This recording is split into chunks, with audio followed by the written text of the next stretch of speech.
तुम्हाला स्थळ मधला सगळ्यात भावलेला भाग कोणता होता? त्याचं खरेपण.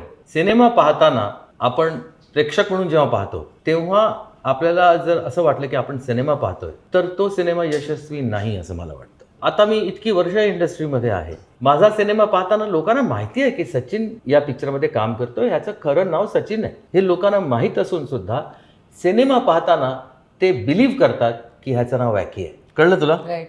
ते बिलीव्ह करणं म्हणजे खरं वाटणं. आणि या चित्रपटात ते जास्तीत जास्त खरं वाटावं म्हणून कोणताही कलाकार असा या चित्रपटात निवडला गेला नाहीये ज्याचं खरं नाव लोकांना माहिती आहे. त्यामुळे पाहताना ही सविता आहे, हा दौलतराव आहे. त्यामुळे सिनेमा पाहिल्यानंतर या कलाकारांची ओळख त्यांच्या चित्रपटातल्या नावाने होते आणि काही काळ राहते. जिथपर्यंत ते स्वतःचं अस्तित्व निर्माण करत नाहीत तोपर्यंत लोकांच्या डोक्यात फक्त त्या कॅरेक्टर्सचीच नावं राहतात आणि तोच या सर्वांचा सक्सेस आहे.